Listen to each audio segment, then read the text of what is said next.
For many years, I shared an apartment in London with my friend Sherlock Holmes. My name is Dr. Watson.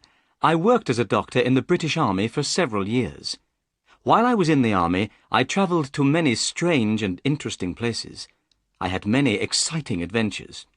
Then one day, in Afghanistan, I was shot in the shoulder. My wound was deep and took many months to heal. I nearly died from pain and fever. At last, I got better, but I could not work in the army any more. I retired from the army and came back to England. That is why I was living in London with Sherlock Holmes. I had known my friend for many years. Our address was 221B, Baker Street, in the centre of the city. I enjoyed sharing an apartment with Holmes. My friend was a very clever man. He was the most famous private detective in London. He helped to solve crimes and catch criminals. When people were in trouble or needed help, they came to Holmes. Sometimes the police came to Holmes and asked for help in catching a criminal. Sherlock Holmes did not care if his clients were rich or poor. He enjoyed solving their interesting problems. He was very happy when he was working. It was the most important thing in his life. One afternoon, I was reading a book and Holmes was standing by the window in our sitting room. Usually, he was very busy and active, but this afternoon he did not seem very happy. I was worried about my friend. "What's the matter with you today, Holmes?" I asked. "Come and stand at the window, Watson," Holmes said. "Look out into the street. See how uninteresting London is today." It was winter. The street outside was almost empty. Everyone was at home in front of their warm fires. "I need some work, Watson," said Holmes impatiently. "I cannot live without interesting problems and mysteries. That's why I became a private detective. I love my work. It keeps my brain active. But when there are no crimes and no mysteries to solve, then life becomes very boring for me." He turned sadly away from the window. At that moment, there was a knock at the door. Our housekeeper came into the room. She was carrying a small white card on a silver tray. Holmes picked up the card. "Miss Mary Morstan," he read aloud. "I don't know anyone of that name. Please ask the lady to come in. Perhaps it is a new client." A few moments later, Miss Morstan entered the room. She was young and not very tall, with blonde hair and blue eyes. Her clothes were not fashionable, but they were clean and tidy. She had a lovely face. I noticed at once that she looked worried and unhappy. "Please sit down, Miss Morstan," said Holmes kindly. "I am Sherlock Holmes, and this is my good friend, Dr. Watson. Dr. Watson and I have worked together many times." "I'm very pleased to meet you both," said the young lady. Then she turned to Holmes and looked at him with her lovely blue eyes. "Mr. Holmes, I've heard that you give people good advice. I'm not a rich woman, but I hope you can help me too. Something very strange has happened. Mr. Holmes, I need your help." The picture sequence from the cinema has finished. You can look at it once more if you want. Holmes rubbed his hands together excitedly. His eyes shone, and he leant forward in his chair. "Tell us your story," he said. Miss Morstan began her story, and we listened. "My father," she began, "was a captain in the army. When I was very young, he was sent to India. My mother was dead, and I had no other relatives in England. So, while my father was away, I was sent to school. When I was 17, I received a letter from my father. He said that he was leaving India and coming back to England. He gave me the address of a hotel in London. He asked me to meet him there. I was very happy and excited about seeing my dear father again. I went to London and arrived at the hotel. I asked for Captain Morstan, my father. But I was told by the hotel manager that my father was not there. He had gone out the night before and not returned. I waited all day and all night, but my father didn't come back to the hotel. Finally, I went to the police. They advertised for Captain Morstan in all the newspapers, but without success. I never saw my dear father again." Miss Morstan began to cry. Holmes opened his notebook. "What was the date that your father disappeared?" he asked. "It was the 3rd of December, 1878. Nearly 10 years ago." "What happened to his luggage?" "It was still at the hotel," replied Miss Morstan. "The cases contained some books and clothes and some paintings and ornaments from the Andaman Islands." "The Andaman Islands? What are they?" I asked. "A small group of islands near the coast of India," said Miss Morstan. "There is a prison on one of the islands. My father was one of the officers in charge of the prisoners. He worked there for many years." "Did your father have any friends in London?" asked Holmes. "Only one, Major Sholto. He was also in charge of the prisoners in the Andaman Islands. The Major had retired from the army some time before my father disappeared. He was living in London, and of course I went to see him, but he didn't know that my father had arrived in England." "Your story is very interesting," said Holmes, rubbing his hands together once more. "Please, go on."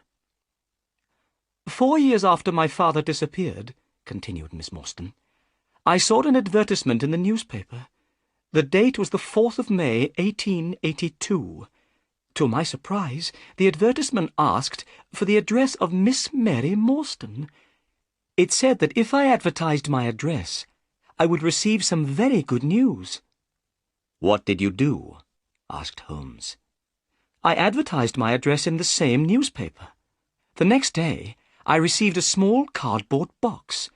Inside the box was a lovely pearl, and I have received another 5 pearls since that day. They arrive every year on the same day. Look." She opened a flat box and showed us 6 beautiful pearls. "There was no letter with the pearls?" asked Holmes. "Nothing at all," replied Miss Morstan. Then she continued, "But the strangest thing of all happened this morning. That is why I came to see you. This morning I received a letter. Please read it." "Thank you," said Holmes. He took the letter and studied it carefully. Then he handed it to me. London, the 17th of November, 1887. Dear Miss Morstan, go to the Lyceum Theatre tonight at 7 o'clock. Stand outside the entrance on the left. If you are afraid, bring 2 friends. Do not bring the police. You have been deceived, but you will learn the truth tonight. Your unknown friend. "What can this letter mean?" asked Miss Morstan. "I'm afraid. What should I do, Mr. Holmes? You are a clever man and can give me good advice." Holmes jumped up excitedly. "We shall go tonight to the Lyceum Theatre. The 3 of us. You and I and Dr. Watson. The letter asks you to bring 2 friends with you. You will come with us, won't you, Watson?" "Of course," I said. "I'll be very happy to come." I was speaking the truth. I wanted to help Miss Morstan. "You are both very kind," said Miss Morstan. "Since my father disappeared, I have been alone in the world. I have no friends whom I can ask for help. What time shall we meet this evening?" Holmes looked at his watch. "It's now 3:30, he said. "Come back at 6 o'clock. Don't be afraid, Miss Morstan. This evening we'll come with you to the Lyceum Theatre. We'll meet your unknown friend, and we'll try to solve the mystery." "Thank you," said Miss Morstan. She smiled at us and left the room. "What a lovely woman," I remarked. "I'm going out now," said Holmes. "I'll be back in about an hour." When Holmes had gone, I sat down by the window and tried to read a book, but I could not stop thinking about Miss Morstan. I hoped that we would be able to help her. The picture sequence from the cinema has finished. You can look at it once more if you want. At 5:30, Holmes returned. He was very pleased about something. "I have had great success, Watson," he said, as I gave him a cup of tea. "What, Holmes? Have you solved the mystery already?" I asked in surprise. No, but I have discovered something very interesting. Miss Morstan said that her father had a very good friend in India. His name was Major Sholto. "Yes," I said. "Major Sholto had retired from the army. He was living in London when Captain Morstan disappeared, but he did not know that Morstan was in England." "Well," said Holmes, "I've just been to the offices of the Times newspaper. I looked through the old copies of the newspaper, and I discovered that Major Sholto died on the 28th of April, 1882. "Perhaps I'm very stupid, Holmes, but I don't see why this discovery is interesting." "Listen," Holmes said. "Captain Morstan disappeared. He had one friend in London, Major Sholto. But Major Sholto said that he didn't know that Captain Morstan was in London.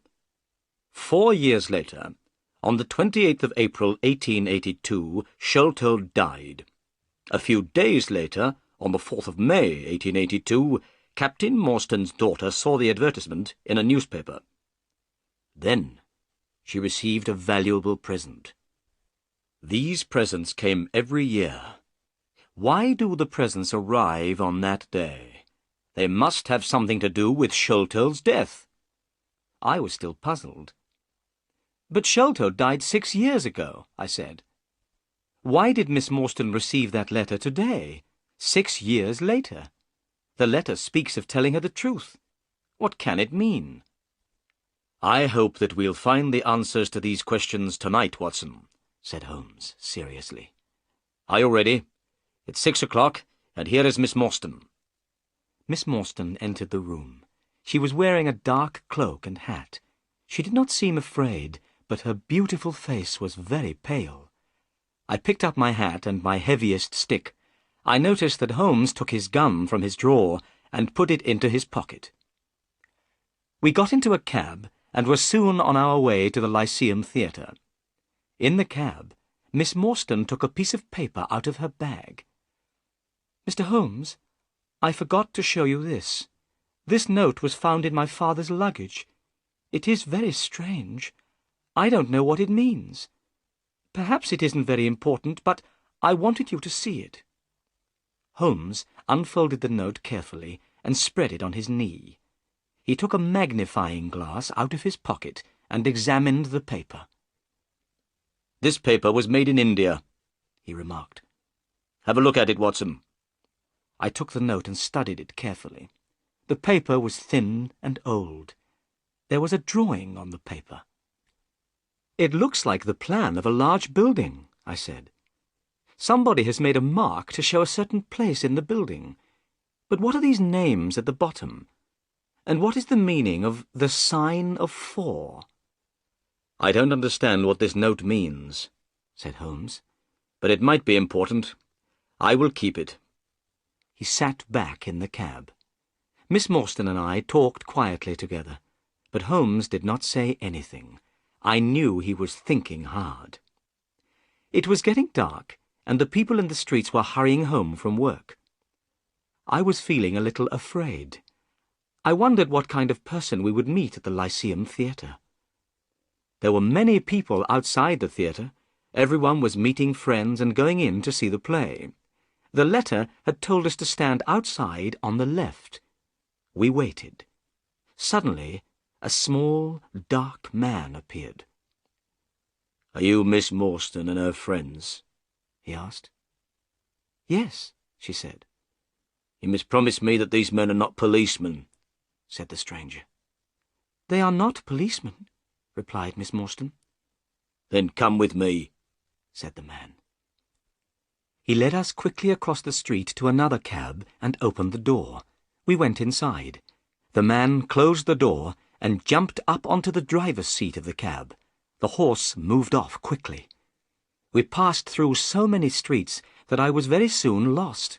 I had no idea where we were going. I was feeling nervous, and Miss Morstan's face looked white. Sherlock Holmes was calm. Our strange driver did not turn round or speak to us. The only sound was the noise of the horse's hooves. At last, we stopped. We were outside a house in a dark, quiet street.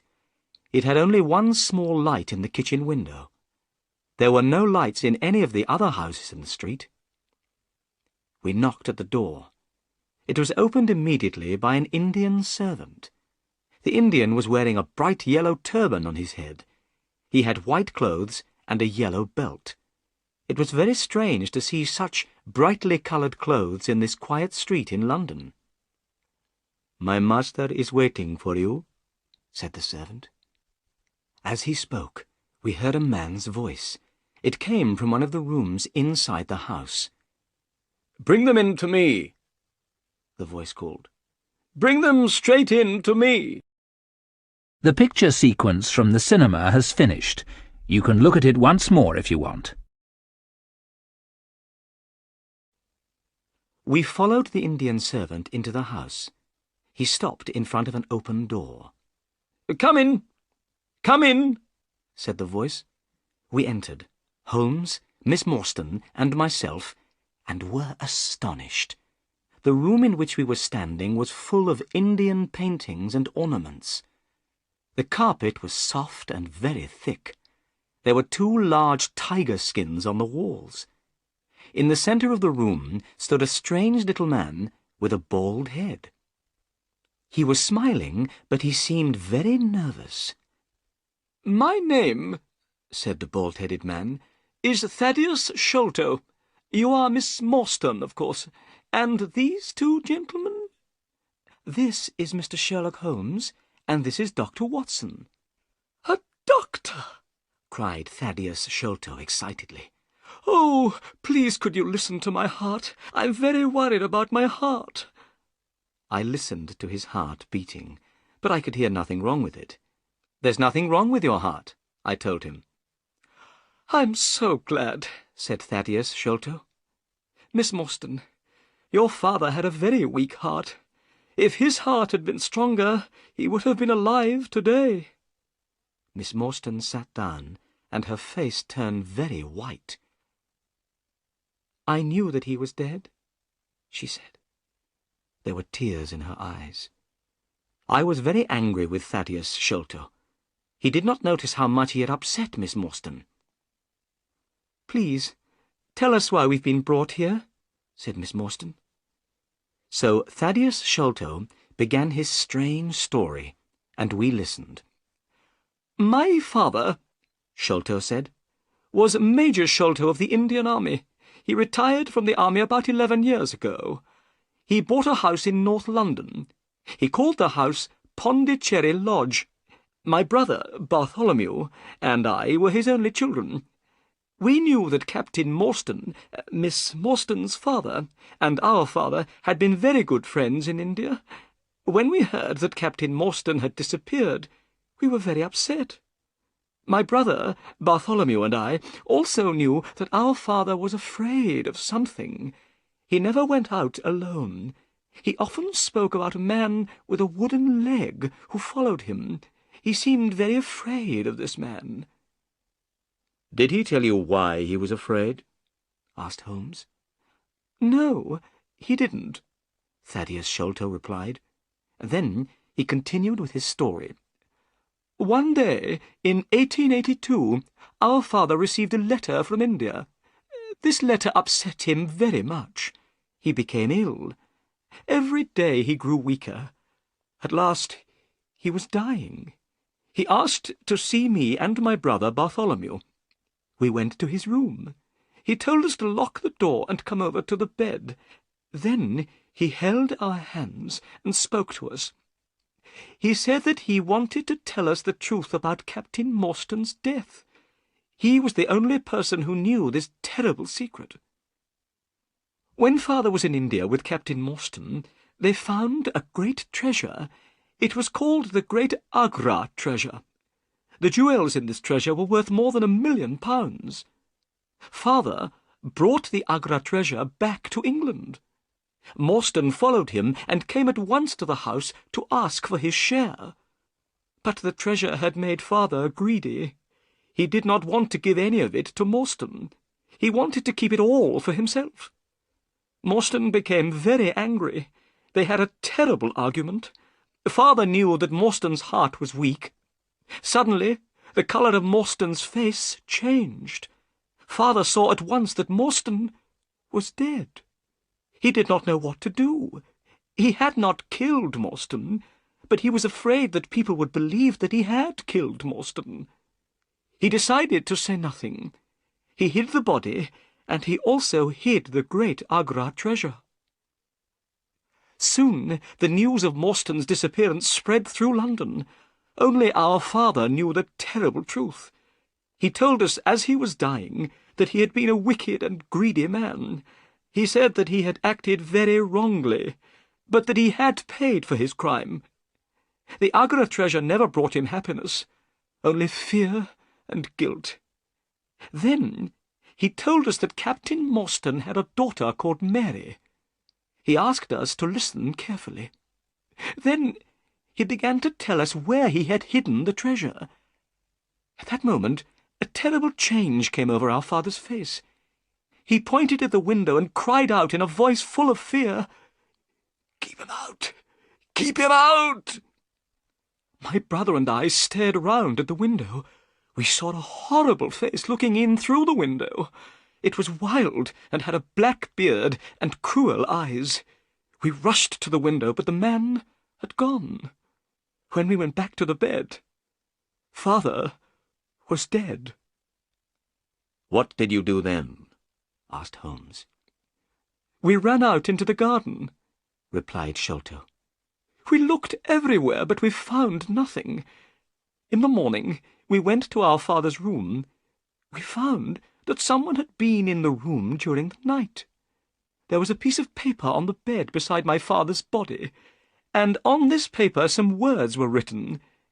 These words were, 'The sign of 4. The picture sequence from the cinema has finished. You can look at it once more if you want. Holmes, Miss Morstan and myself looked at each other in surprise. My body felt cold with fear.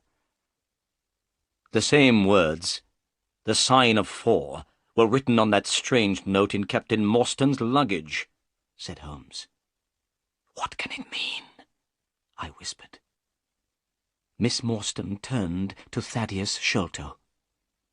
"Why did you send me the pearls?" she asked. "On the table, beside our father's bed, was a gold cup," Sholto answered. "It was decorated with 6 pearls. Our father had told us that this cup was part of the Agra treasure. He had wanted us to share the treasure with you. So we found your address and sent you the pearls, one by one." "That was very kind of you, Mr. Sholto," said Miss Morstan. "Not at all," said Sholto. "But now I am going to tell you something very exciting. Yesterday, my brother and I found the great Agra treasure." "You found the treasure?" we repeated in astonishment. "Yes. Our father had died before he told us where it was hidden. My brother Bartholomew and I searched for the treasure for 6 years. Yesterday, we found it. That is why we sent you the letter, Miss Morstan. We have found the treasure, but half of it belongs to you." "Where is the treasure now?" asked Holmes. "At my father's house, Pondicherry Lodge," replied Sholto. "My brother Bartholomew lives there now. We must go there immediately so that Miss Morstan can see the treasure and claim her share. Bartholomew is expecting us. Miss Morstan, tonight you will be a rich woman." Miss Morstan was going to be very rich. I should have been very happy, but I did not feel happy at all. I had fallen in love with Miss Morstan, but I did not have very much money. If she became rich, I could not ask her to marry me. Thaddeus Sholto put on his coat. "Come," he said. "I have a cab waiting outside. It will take us to Pondicherry Lodge. We must not be late." It was a long drive to Pondicherry Lodge. The night was cold, and the moon was shining brightly. As we sat in the cab, Thaddeus Sholto continued to talk. Holmes, Miss Morstan, and myself listened. "My brother Bartholomew is a very clever man," he said. "He knew that the treasure was somewhere in the house. He had an idea. He measured the height of the house outside. It was 74 feet high. Then he measured the height of the rooms inside the house. He added the heights of the rooms together. The total was only 70 feet. There was extra space under the roof. My brother made a hole in the ceiling of the room on the top floor. He found a secret room. Inside this little room, the treasure chest was standing. Last night, I helped Bartholomew to lower the chest down into the room below. We opened the chest with a key which we found beside it." Thaddeus Sholto's voice became excited. "Inside the treasure chest were hundreds of beautiful jewels, diamonds, rubies, sapphires, and many others. They shone so brightly that they hurt our eyes. Miss Morstan, the Agra treasure is really wonderful. But here is Pondicherry Lodge. We have arrived. Soon you will see the treasure for yourself." It was now nearly 11 o'clock. Pondicherry Lodge was a big house with a high wall around it. Everything was black and silent. There was no light except the moonlight. "This is very strange," Thaddeus Sholto said nervously. "I don't understand why there are no lights. My brother Bartholomew is expecting us, but the house is dark." We walked up to the house. Suddenly we heard a noise coming from inside that great black house. It was the sound of a woman crying. "The only woman in the house is the housekeeper," said Sholto. "Something is wrong." We hurried to the door and knocked. A tall old woman opened it. Her face was white with fear. "Oh, Mr. Thaddeus, I'm glad you've come," she said. "I'm very frightened. Come into the house, Mr. Thaddeus. Oh, I'm glad that you're here. Something terrible has happened to your brother." The picture sequence from the cinema has finished. You can look at it once more if you want. Thaddeus Sholto began to shake with fear. His face was very white. "What do you mean?" he asked the housekeeper. "What is the matter with my brother?" "He locked himself in his room. He was there all day. When I knocked on the door, he would not answer me," she said. "I knew that something must be wrong. A short time ago, I went upstairs. I looked through the keyhole of the door of his room. I saw your brother's face, Mr. Thaddeus. It looks terrible. You must go up, Mr. Thaddeus. You must go up and see for yourself." The housekeeper started to cry again. "You must all go upstairs," said Miss Morstan. "I'll stay here and look after this poor woman." We left the two women, Miss Morstan and the housekeeper, downstairs. Holmes took the lamp and led the way. Thaddeus Sholto and I followed him. We climbed up the stairs. There was a passage at the top of the stairs. At the end of the passage was a door. Thaddeus Sholto pointed to this door. "That's the door of my brother's room," he whispered. We hurried forwards. Holmes turned the handle, but the door was locked. Then he bent down and looked through the keyhole. He stood up again, quickly. "My God!" he cried. "It's the work of the devil." I bent down and put my eye to the keyhole. I felt very sick and afraid. The bright moonlight was shining into the room. I could clearly see a face. This face was looking straight at me. It did not move. There was a horrible smile on the face. "This is terrible," I said to Holmes. "What shall we do?" "We must break down the door," he replied. We threw ourselves at the door, and it broke with a sudden crack. We were inside Bartholomew Sholto's room. Bartholomew Sholto was dead. He was sitting in a chair by a table. His body was stiff and cold. I could see that he had been dead for many hours. The dead man's body was twisted with pain. There was a horrible smile on his face. There was a piece of paper on the body. Holmes picked it up and read it. "Look," he said. In the light of the lamp, I read with horror, "The Sign of 4." "What does it mean?" I asked. "It means murder," Holmes replied. He pointed to Bartholomew Sholto's ear. "Look." I looked. I saw something sticking in the dead man's skin near his ear. "It looks like a thorn," I said. "It is a thorn," said Holmes.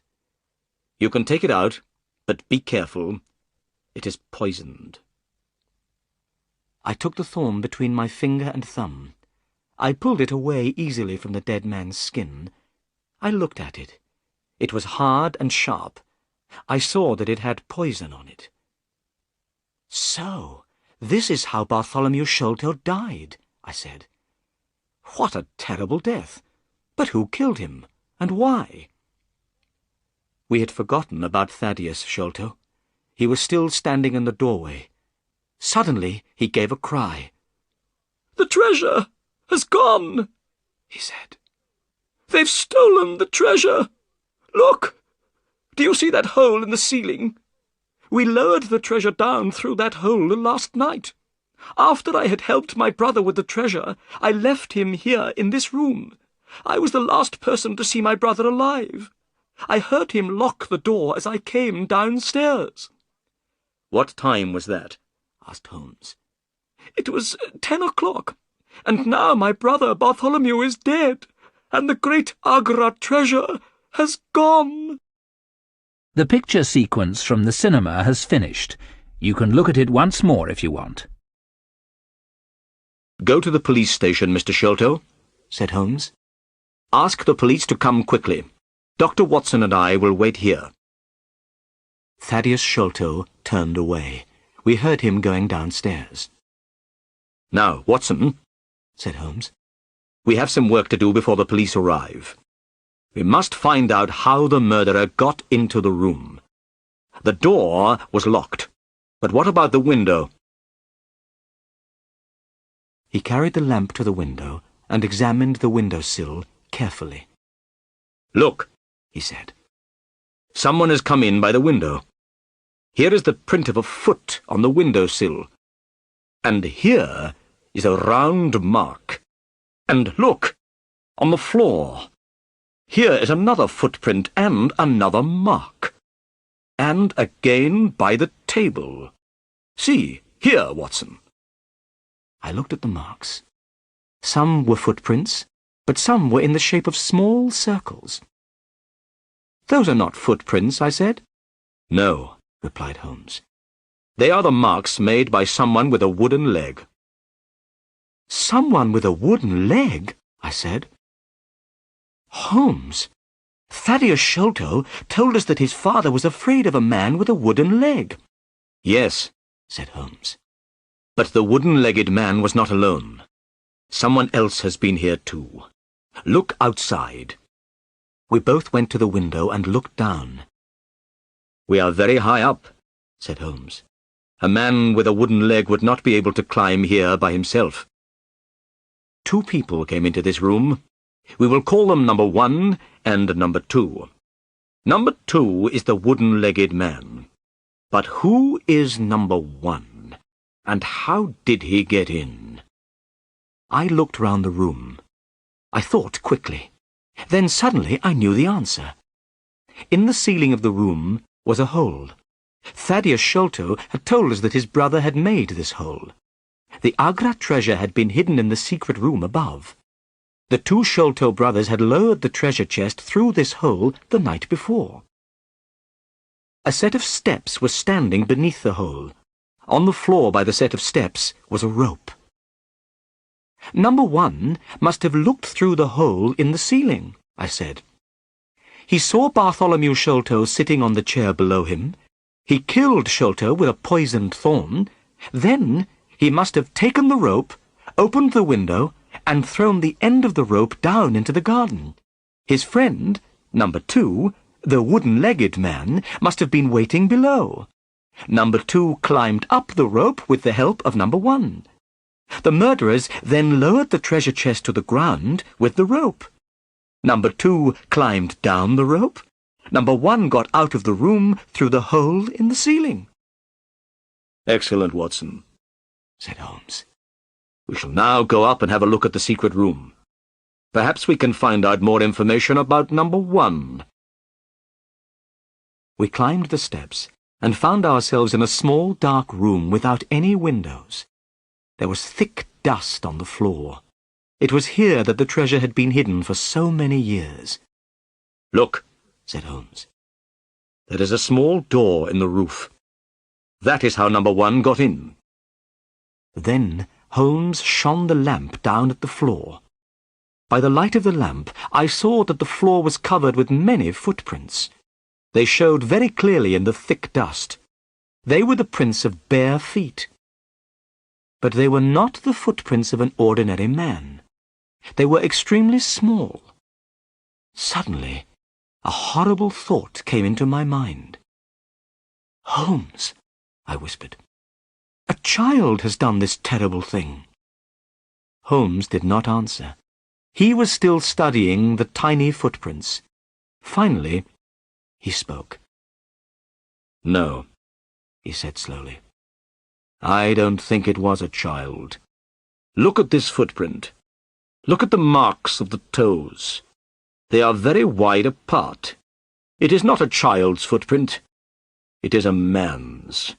They are the prints of a tiny man. "Do you mean a dwarf?" I asked in surprise. I will show you, replied Holmes. Let's go into the room again.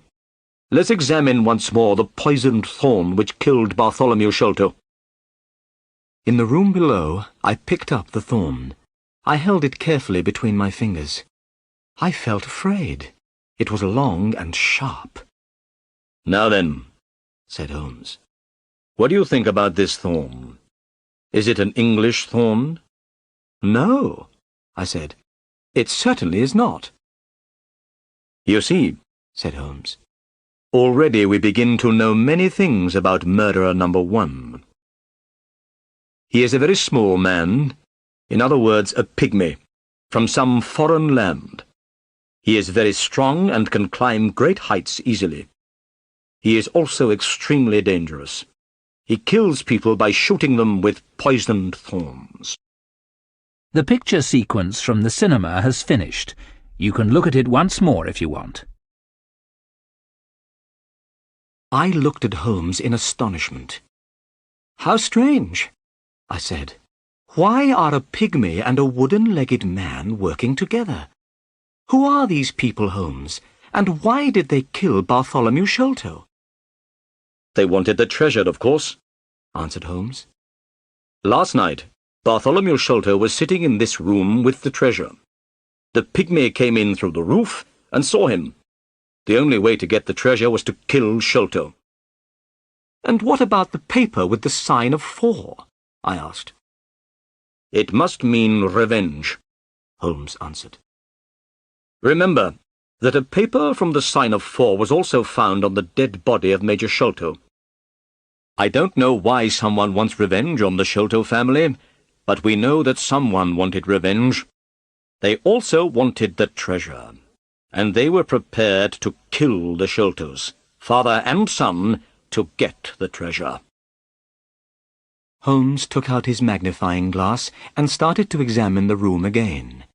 There were some bottles and tubes in one corner of the room. Bartholomew Sholto must have been interested in chemistry. A glass tube had broken, and a dark liquid had spilled onto the floor. Holmes, gave a loud cry of joy. "Come here, Watson," he said. "What can you smell?" I walked over. Suddenly, I smelled something very strong and unpleasant.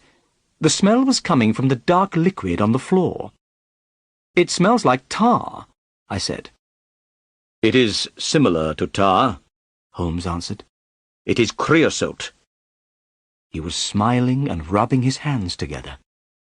"Why are you so pleased?" I asked. Holmes pointed to the floor. I saw a clearly marked small footprint. I realized that the pygmy had stepped in the creosote. "I know a dog which loves the smell of creosote. It will follow this smell for miles and miles," said Holmes. "We'll catch these murderers now." Just then, we heard footsteps and loud voices outside the room. "It's the police," said Holmes. As he spoke, a fat man in a grey suit entered the room. His face was red and his eyes were small and bright. He was followed by a policeman in uniform and by Thaddeus Sholto. I'd never seen the fat man before, but Holmes seemed to know him well. "Good evening, Inspector Jones," said Holmes politely. "Don't you remember me?"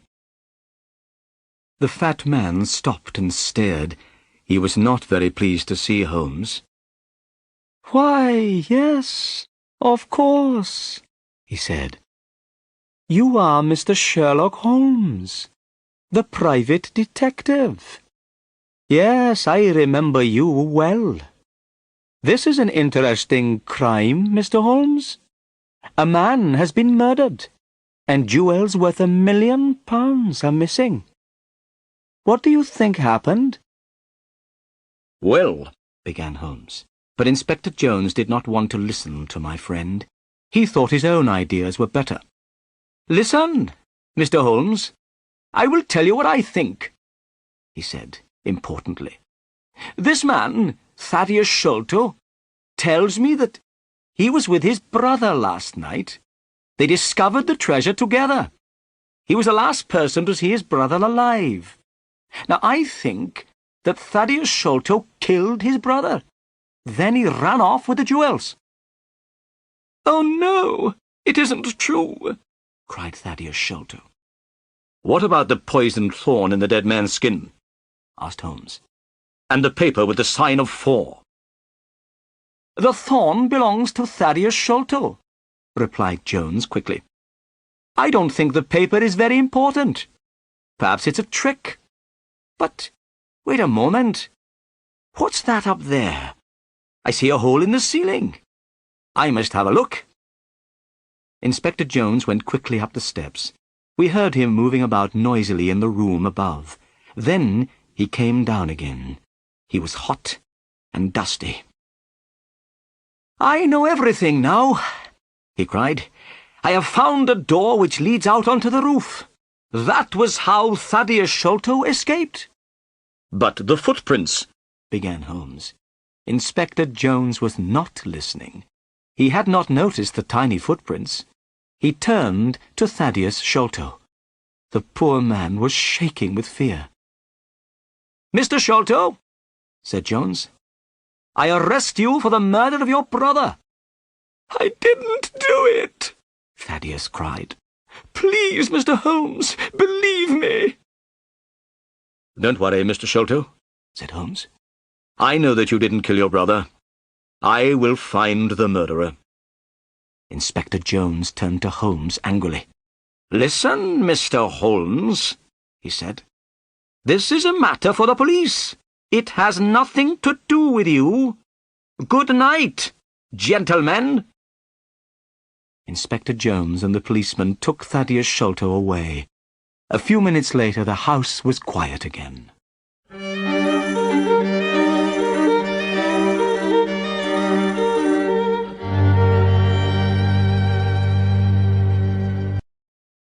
The picture sequence from the cinema has finished. You can look at it once more if you want. "The police don't want my help, Watson," said Holmes, as soon as the inspector had gone. "Inspector Jones thinks he has solved the crime and caught the murderer, but they have arrested the wrong man. I agreed with Holmes. I was sure that Thaddeus Sholto was not the murderer. "We must be quick, Watson," said Holmes. "I want you to do two things. First, take Miss Morstan home. Second, go to this address, 3 Pinchin Lane. Ask for Mr. Sherman. He has an old dog called Toby. I want you to bring Toby here. Meet me here in 2 hours' time." I took Miss Morstan home in Thaddeus Sholto's cab. She was very upset by what had happened and spoke very little. I promised that I would visit her the next day. Then I went to the address which Holmes had given me. It was the middle of the night, and the streets of London were black and silent. As the cab went along, I thought about everything that had happened. We had discovered the truth about some things. The death of Captain Morstan, the sending of the pearls to Miss Morstan, the advertisement, the letter. All these things were clear. Now there were other mysteries which we had to solve. Where was the Indian treasure? What was the plan found in Morstan's luggage? Who wanted Bartholomew Sholto to die? Where were the pygmy and the wooden-legged men? What did all these things mean? And what was the mysterious sign of 4? I hoped that Sherlock Holmes would discover the answer to these questions. Soon I arrived in Pinchin Lane, the address where Holmes had sent me. It was a very poor street, and the houses were old and dirty. I found house number 3 and knocked on the door. After some time, a face looked out from a window above. It was not a friendly face. "Who are you?" said the face angrily. "What do you want?" Come down and open the door," I said. "I have something to ask you." "Go away at once," said the face. "If you don't, I'll let out 50 dogs upon you." "My friend, Mr. Sherlock Holmes," I began. At these words, the window suddenly shut, and a few minutes later the door opened. I saw an old man with grey hair and beard holding a candle in his hand. "Come in, sir," he said. "I'm Mr. Sherman. I'm sorry that I was rude. I didn't know that you were a friend of Sherlock Holmes." I went into the small, dirty house and stopped in astonishment. There were cages everywhere I looked. All the cages contained different kinds of animals. I could see their eyes shining in the candlelight. "What does Mr. Holmes want?" asked the old man. "A dog called Toby," I answered. "Toby is my best dog," said Mr. Sherman. "He loves to follow strong smells, especially the smell of creosote. That's his favourite." "That's why Mr. Holmes wants him," I said. "Wait here. I'll go and get him." The old man came back after a few minutes. He was pulling a dog on a lead. The dog looked very strange. It had very long ears and very short legs, and its eyes were large and sad. "This is Toby," said Mr. Sherman. "He'll go with you. He's a friendly dog." The dog licked my hand and wagged its tail. I put some money into Mr. Sherman's hand, and the old man gave me Toby's lead. When I got back to Pondicherry Lodge, I found Sherlock Holmes standing outside the door. He was smoking his pipe. "Excellent, Watson," he cried when he saw me. "You've done well. Good dog, Toby. Come here. Good dog." Holmes took a handkerchief out of his pocket and gave it to Toby to smell. The handkerchief was covered with creosote. The dog went mad with excitement. His sad eyes shone with happiness, and his tail wagged. "See how he loves the smell," said Holmes. "We won't have any problems now." Holmes pointed at a drain pipe, which went down from the roof of the house. "While you were away, Watson," he said, "I went up onto the roof and discovered how the pygmy climbed up and climbed down again. He used that drain pipe." The drain pipe ran all the way down from the roof to the garden below. There was a large barrel full of water under the end of the drainpipe.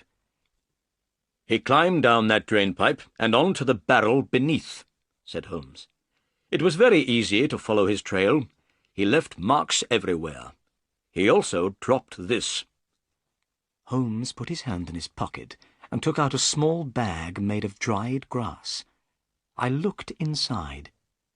To my horror, I saw 5 or 6 long, dark thorns. They were the same as the one which killed Bartholomew Sholto. "The murderer has lost these," said Holmes. "Let's hope that he doesn't have any more. Don't touch them, Watson. They are poisoned. But come, where's Toby? We must begin." Holmes took Toby's lead and pulled the dog to the bottom of the water barrel. Toby smelled all round carefully. Suddenly, he began to bark excitedly. He had found his favourite smell, the smell of creosote. Then he started to pull at his lead. "He's on the trail," cried Holmes. "Let's go!" The picture sequence from the cinema has finished. You can look at it once more if you want. Toby pulled at his lead and ran quickly through the grass. He ran so quickly that it was difficult to follow him. The sky was beginning to get light now. Toby ran along the paths in the garden under the trees and bushes. Then he reached the garden wall and ran along beside it. Finally, he stopped at a place in the wall where the bricks were loose. "This is the place where they got into the garden," said Holmes. "It is easy to climb up and down here. Look, do you see this mark? It is the print of a man's hand." He pointed at a flat stone. I saw a dirty handprint on the stone. Holmes picked up the dog and climbed over the wall. I followed. Toby soon found the trail again. Toby did not look to the right or the left. He ran straight ahead with his nose to the ground. He loved the smell of creosote. Nothing could stop him from following it. As we hurried along, I thought about the wooden-legged man and the pygmy. I wondered what would happen when we found them. I knew that they were dangerous. I wished that I had brought my gun with me. Toby was still following the trail. Now we were passing through small, narrow streets. The people were just beginning to wake up. The men were going on their way to work. The women were opening their windows and cleaning their houses. Suddenly, Toby ran down a path. This path led straight down towards the River Thames. Soon the river appeared in front of us. Toby ran faster and faster. The path went down to the water's edge. It ended at a small wooden jetty. Toby stopped. He ran backwards and forwards trying to find the smell. He looked up at us sadly with his large eyes. He did not know what to do. "They've got into a boat here," said Holmes. There was a small house beside the jetty. A notice was hanging from one of the windows. On it was written in large letters, "Mordecai Smith, Boats and Steam Launch for Hire." There was no one on the jetty. Several small boats were near the jetty on the bank of the river. Holmes looked at these boats. "I wonder where the steam launch is," he said. "I think we must ask a few questions." He knocked loudly at the door of the house. A large woman with a red face opened it. A child was crying somewhere inside the house. I saw that the woman was very upset about something. She had been crying. "Good morning," said Holmes politely. "Are you Mordecai Smith's wife?" "Yes," replied the woman. "What do you want?" "Could I speak to your husband, please?" asked Holmes. "No, you can't. He isn't here. I haven't seen him since yesterday morning." "Oh," said Holmes. "I wanted to hire a boat." "Well, perhaps I can help you," said Mrs. Smith. "Which boat do you want?" "I wanted to hire the steam launch. I have heard it is a very good boat. Let me see, what's the name? The Aurora, sir," said Mrs. Smith. Oh, yes, that's right. I remember now. But where is the Aurora?" said Holmes, looking around. "I don't see a steam launch anywhere." "Oh, sir, my husband has gone in the Aurora," Mrs. Smith replied, and burst into tears. "I'm very worried about him. I don't trust that wooden-legged man." "What wooden-legged man, Mrs. Smith?" asked Holmes in a surprised voice. "I don't know who he is, sir, but my husband went with the wooden-legged man in the Aurora yesterday morning and hasn't come back." The picture sequence from the cinema has finished. You can look at it once more if you want. "I'm very sorry to hear that, Mrs. Smith," said Holmes. "Tell me, was this wooden-legged man alone?" "I don't know, sir. I didn't see anyone else, but it was very dark.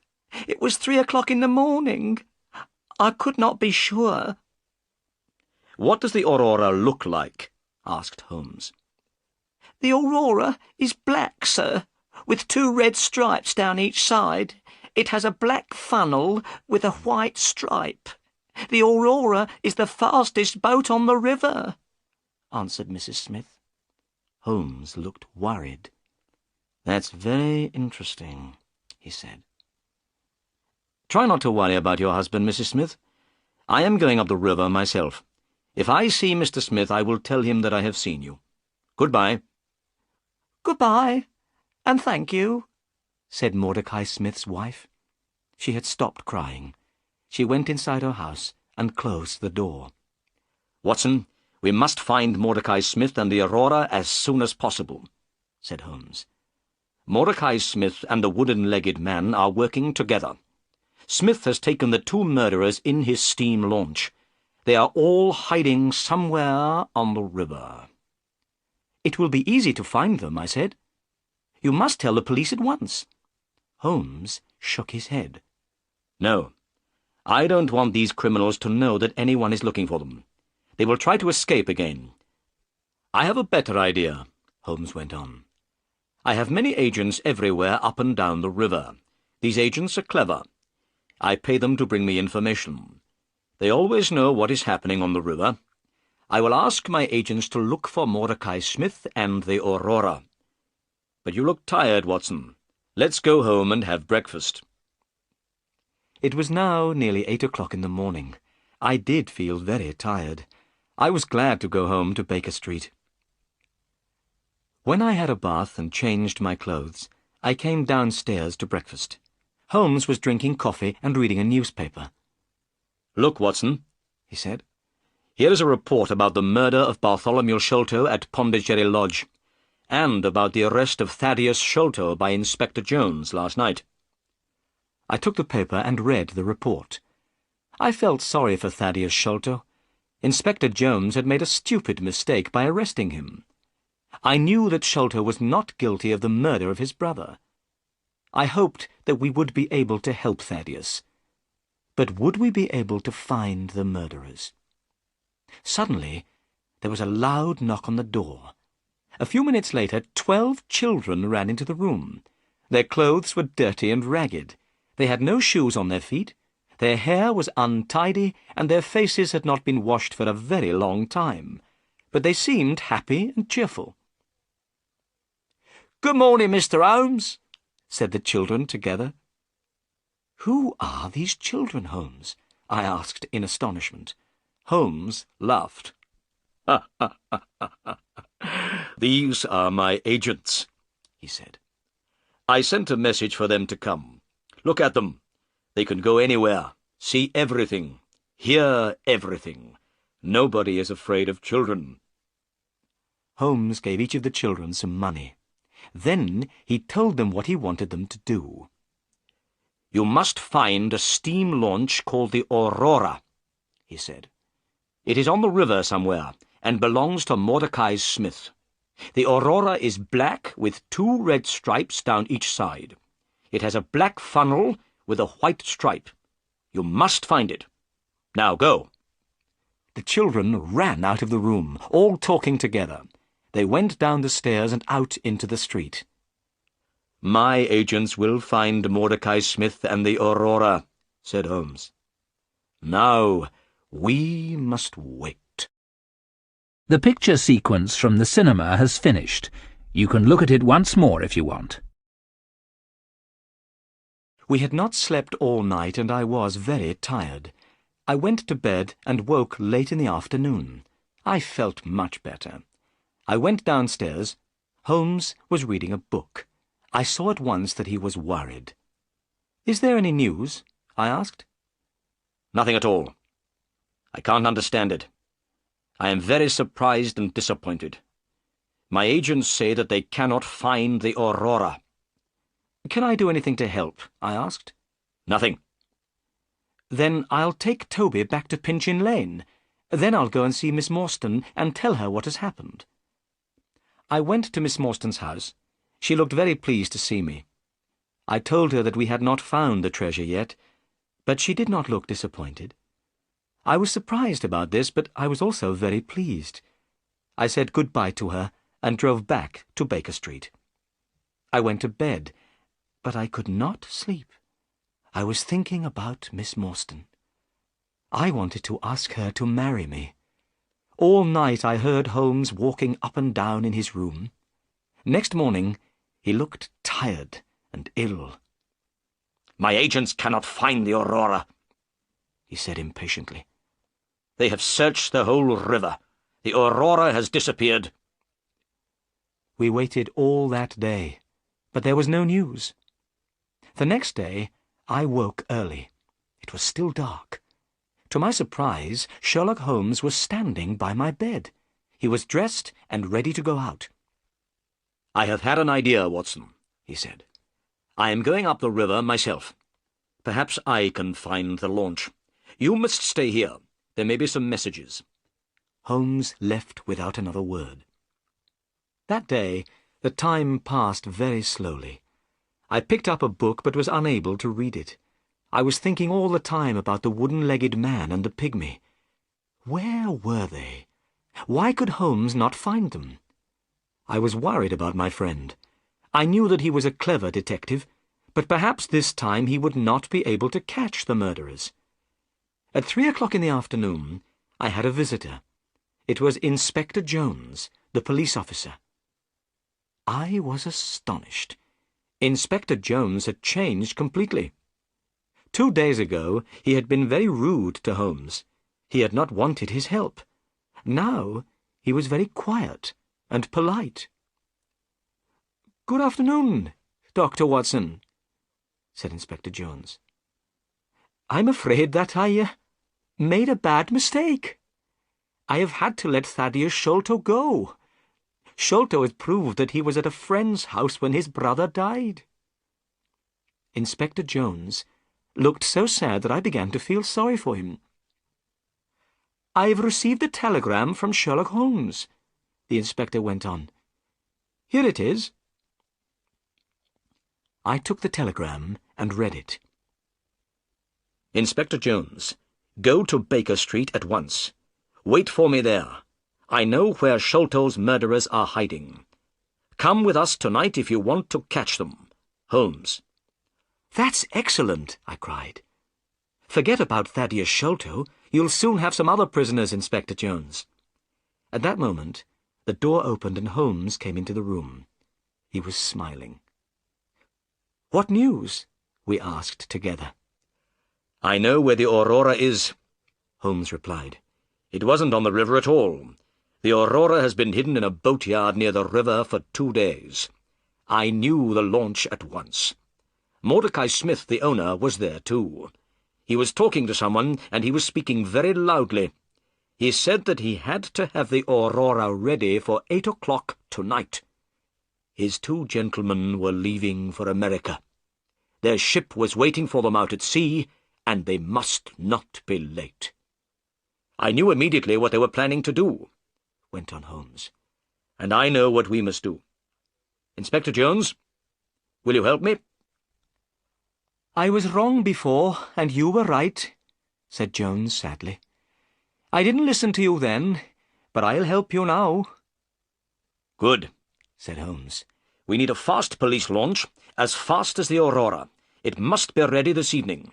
and 2 or 3 strong policemen to come with us." "I'll arrange all this," said Jones. "Excellent," said Holmes.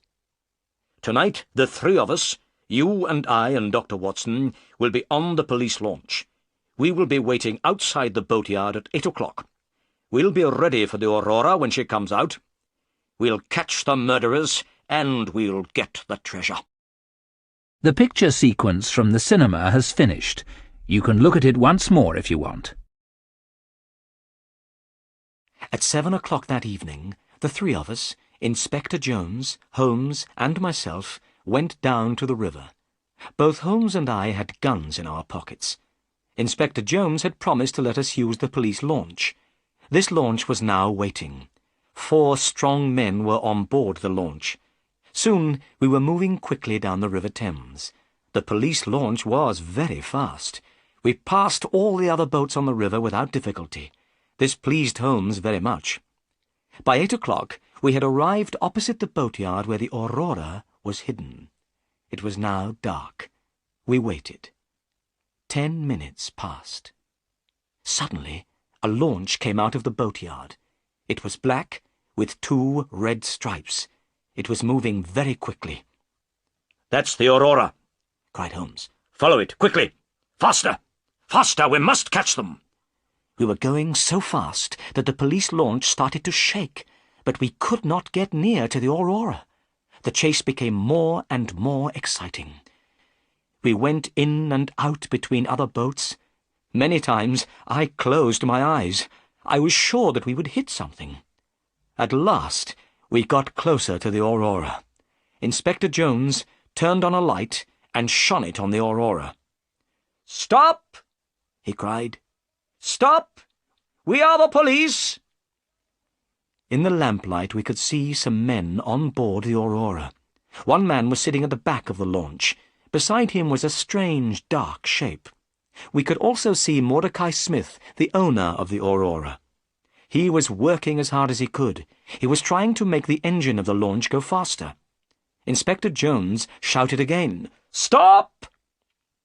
Suddenly, the man at the back of the Aurora stood up. He shouted at us angrily. He was a big, strong man. Then I noticed that his right leg was missing. There was a wooden stump in its place. This was the wooden-legged man. At the sound of the man's voice, the strange dark shape beside him moved. It was a small, dark man, the smallest man I have ever seen. But the pygmy's head was large. His face was hard and cruel. As soon as Holmes saw the pygmy, he took out his gun. I did the same. "Shoot him if he moves his hand," said Holmes. At that moment, the pygmy put a short piece of wood to his lips. We fired our guns together. The pygmy fell backwards into the water with a terrible cry. The wooden-legged man turned the Aurora towards the bank of the river. As soon as the Aurora touched the bank of the river, he jumped out. It happened so quickly that we were not able to slow down and stop the police launch. The man had landed in the soft, wet mud of the river bank, but his wooden leg had stuck in the mud. He could not move. We managed to turn the police launch round. We went towards the wooden-legged man and threw him a rope. Then we pulled him up over the side of our launch. Mordecai Smith was still on the Aurora, but he did not try to escape. We tied the Aurora to our launch. The chase was over. On the deck of the Aurora there was a big, heavy chest. We were sure that it contained the Agra treasure. We carried the heavy box onto the police launch. Suddenly, Holmes stopped and pointed. "Look," he said. I looked where Holmes was pointing. I saw one of the pygmy's poisoned thorns. It was fixed in the wood where Holmes and I had been standing. The poisoned thorn had passed through the air between us. Holmes was smiling, but I felt cold and sick. We had escaped a horrible death. As we went back up the river, we shone our light on the water. We were looking for the body of the pygmy, but we saw nothing. His body still lies somewhere at the bottom of the River Thames. The picture sequence from the cinema has finished. You can look at it once more if you want. The wooden-legged man was our prisoner. He was sitting in the police launch opposite the treasure chest. He was about 50 years old. He had black curly hair and a black beard. He did not look angry any more. He was not interested in anything. "What's your name?" Holmes asked him. "Jonathan Small," replied the man. "Jonathan Small?" repeated Holmes. He took out the piece of paper which had been found in Captain Morstan's luggage. Holmes read out what was written on the piece of paper. "Jonathan Small, Mohammed Singh, Abdullah Khan, Dost Akbar, the Sign of Four." "Give me that paper," said the man. Holmes gave it to him. "Yes," Small said. "I am one of the Sign of Four. This paper is a plan of the fortress at Agra in India. My 3 friends and I found the treasure many years ago. Tonight I have lost the Agra treasure, and you have killed my dear friend, Tonga. I'm not sorry about the deaths of Sholto and his son. I'm not sorry about anything. Do what you like with me." "You will tell us your story later," said Holmes. "But first, Watson, will you take the treasure to Miss Morstan?" "I shall be pleased to do that," I said. But I was not speaking the truth. I did not want to take the treasure to Miss Morstan. I did not want her to become a rich woman. "Inspector Jones and I will take our prisoner to Baker Street," said Holmes. "We'll meet you there, Watson." Then Holmes turned to Jonathan Small. "But where is the key of the treasure chest?" "At the bottom of the river," replied Jonathan Small. "Why did you throw it away?" cried Inspector Jones angrily. "You've made things very difficult for us." Jonathan Small did not speak. He did not care what Jones said. When we got to the jetty, I got out of the launch with the treasure chest. I found a cab and drove to Miss Morstan's house. Miss Morstan was sitting by the window. She was wearing a pretty white dress, and her hair was shining brightly in the lamplight. "How nice to see you," she said when she saw me. "Do you have any news?" "I've brought something better than news," I said, trying to speak happily. "I've brought the Agra treasure." I put the heavy chest down on the table. Miss Morstan did not look very excited. "So, this is the famous Agra treasure," she said. "Yes," I replied. "Half of it belongs to you, and half to Thaddeus Sholto. You are a rich woman now, Miss Morstan." "The treasure can wait," she said. "First, I want to hear all about your adventures. Please sit down and tell me everything." So I told her everything that had happened. I told her how Holmes found the Aurora. I told her about Inspector Jones and Thaddeus Sholto. I told her about the chase on the river, the death of the pygmy, and how we had caught Jonathan Small. "How brave you are," she said. "I didn't know that you were in such terrible danger." "It's finished now," I said. "Let's open the treasure chest. There isn't a key. How can we open the chest?" Miss Morstan left the room and came back with a heavy metal bar. I took the bar and put it under the lid of the chest. Then I turned it, and the lid opened. I lifted up the lid. My hands were shaking. We both looked inside. Then we looked at each other in astonishment. The chest was empty. The chest was made of very thick iron. This was why it was so heavy. "The treasure is lost," said Miss Morstan quietly. "Thank God," I said. "Why do you say thank God?" asked Miss Morstan. "Because now I can ask you to marry me," I replied, holding her hand. "Because I love you, Mary. Now you are not going to be rich, so I can tell you my feelings. That is why I said, thank God.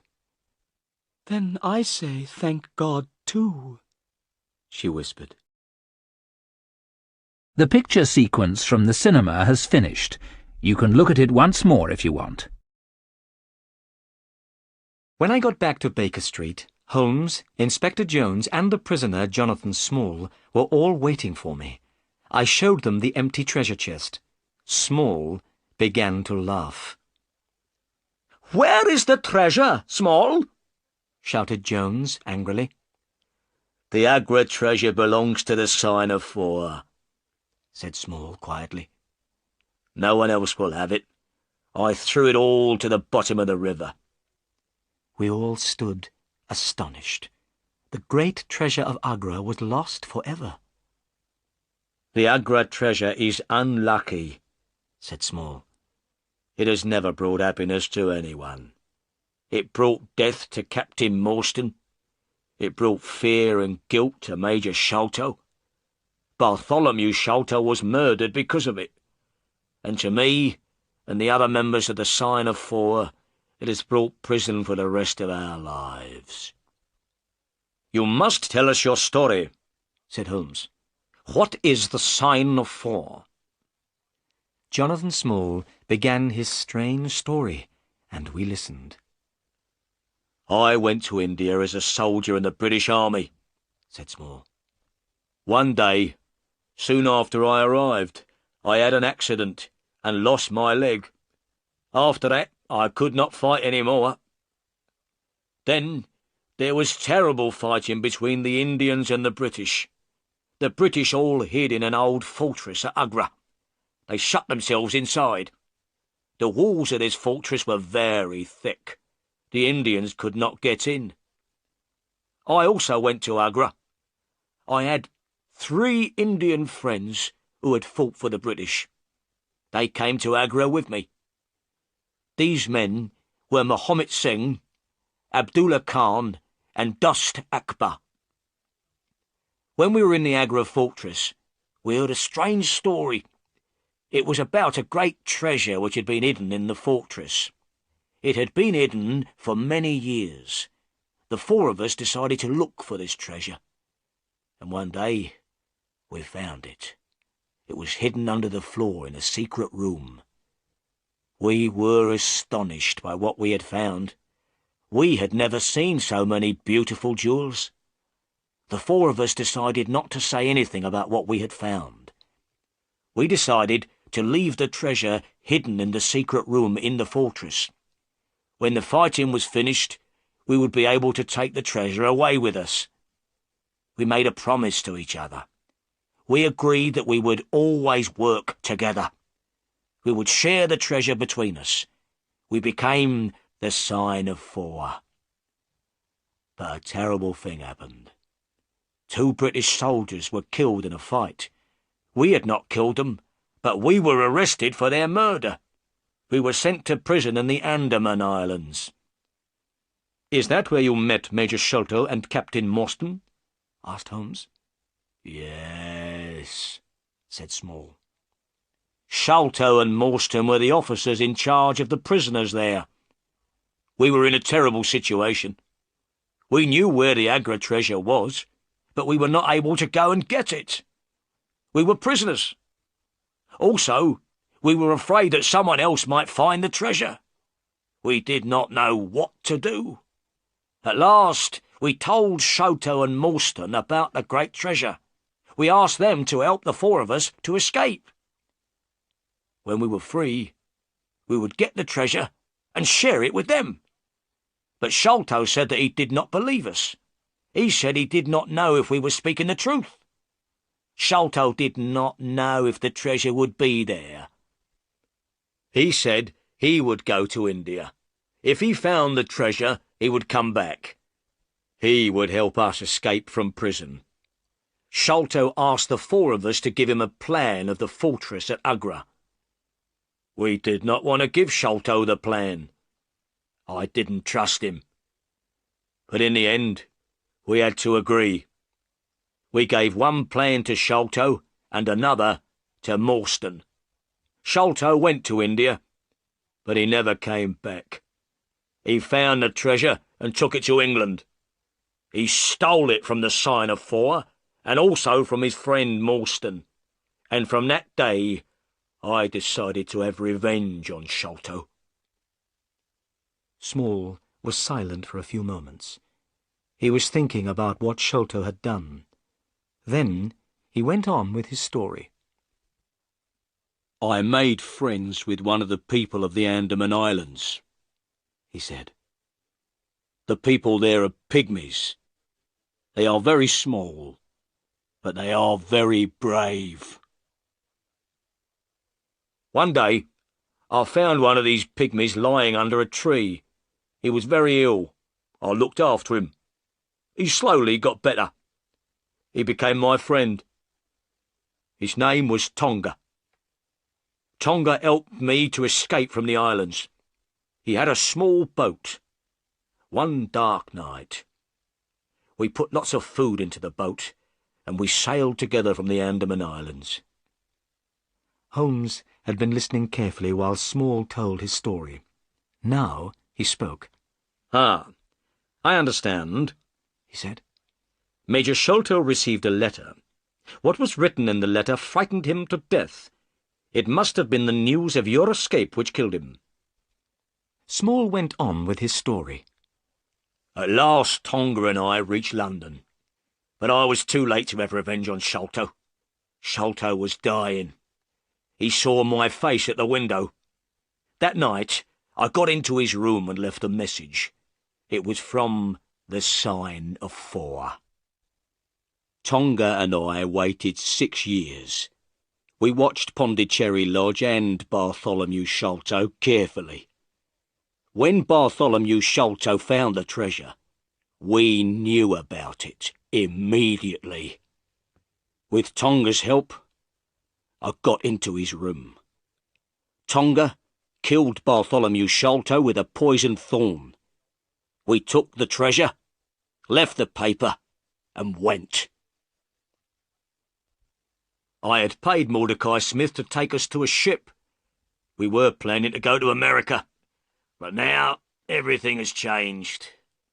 Tonga is dead, and I am your prisoner. And the Agra treasure is lost forever." We were all silent. We were thinking of the great treasure which was lost in the mud at the bottom of the River Thames. Perhaps it was better there.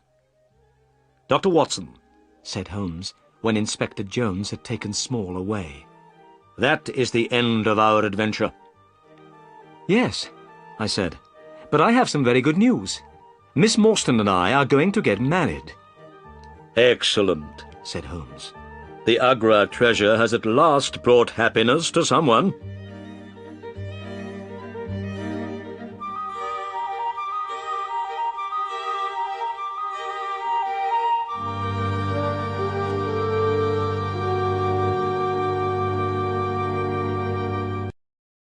The picture sequence from the cinema has finished. You can look at it once more if you want.